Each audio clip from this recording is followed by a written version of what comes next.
Another tool that we have, if we're working on our quilt on the long arm or the mid-arm machine, sometimes we have an idea of what we want to put on the block, but we're not sure how it will look, or we want to practice it. We have what's called preview paper, and you can roll this out on top of your quilt and draw on it with wet erase markers, not dry erase, wet erase markers. When you're done, if you don't like it, take it away from the quilt and spray it or clean it off with a wet paper towel or wet cloth. Do not do this near the quilt because it splashes really a large area when you're spraying it.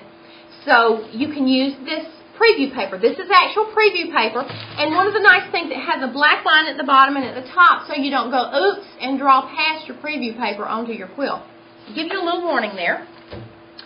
Until I could get that in, I needed some in a hurry. This is what is called vinyl tablecloth material that I bought at the fabric store in the tablecloth area. I just cut me long strips of it, and this is heavier duty. So if I'm doing a long section of the quilt, it will stay in place better. And I can draw on this one, and then when I'm done, take it up and know how I want to do it. You can actually set this off to the side so you can look back at it and remind yourself what you're going to do with that area. Sometimes we need stencils and things that are not exactly what you buy at the store. Maybe we want to individualize our quilt. You can buy the template plastic and the X-Acto knife. They make an X-Acto knife with two little blades that run along beside each other so they cut the slit out. Leave some little dashes that are in there so that the whole thing doesn't fall out. If, however, you want to do something in a hurry for one quilt and you don't want to spend a lot of money, I had some triangles on the quilt and I wanted a certain curve for my draping vine that I had.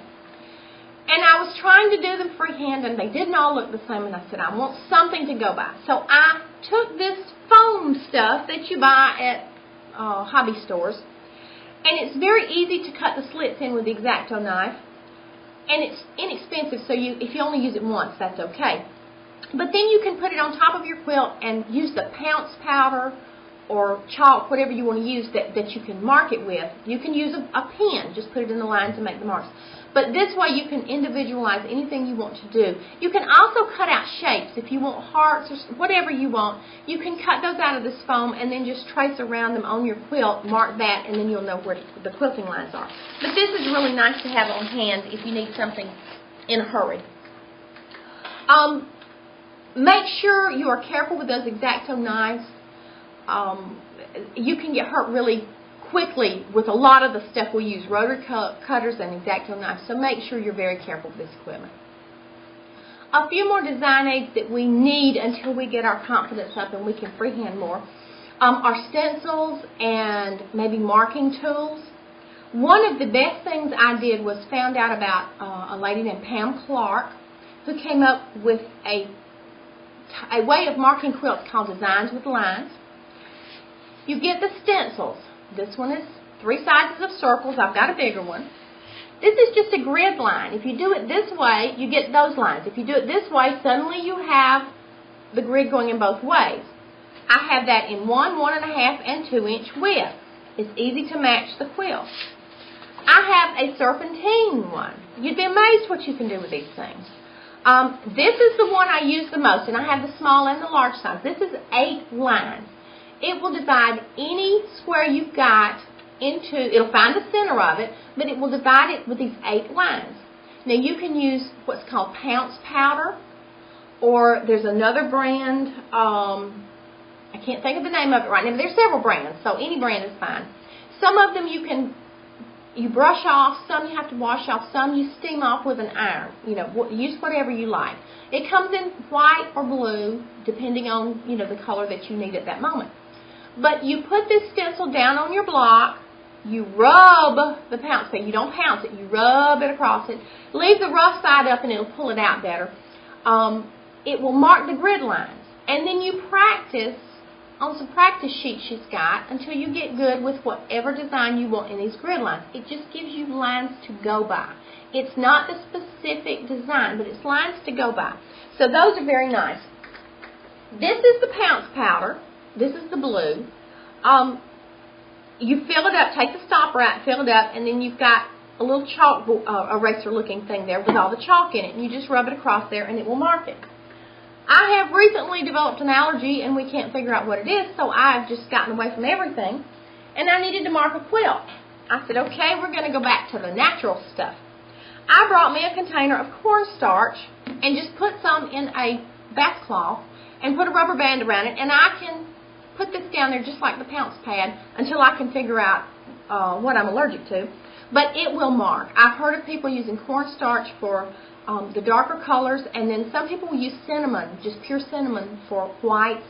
Always test any marker that you use. Don't put anything on a quilt that if it didn't come out you would just cry a long time. So make sure you test your products very well before you use them. I've had a question sent to me about the board behind me that I use for putting my quilts on, my pieces when I'm working with it. I have it's a backdrop that I made for a booth that I had somewhere, and I've covered it with fleece, not flannel, but fleece.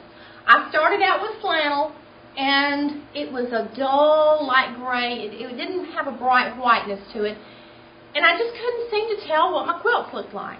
And for some reason I thought, well, you know, fleece is on sale all the time. Let me go get some fleece, and I've never done anything with fleece, so let me see what I can do with it. I took two pieces. They're 60 inches wide. I took two pieces, sewed them together, and made something big enough to cover this all the way up and down.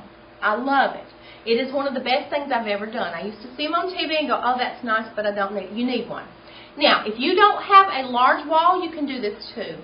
You can hook a piece to a curtain rod and have two little hooks at the top of the wall and temporarily use it when you have it. You can cover a piece of foam board. We used to call it poster board, but now it's foam board. You can cover that and use that.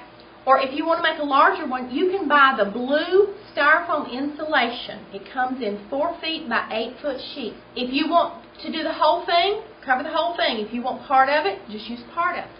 Thank you for joining me today. I hope you've enjoyed hearing all of my secrets, and I hope they help you with your quilting. And remember, you're the only person I've told. So until I see you again, happy quilting, and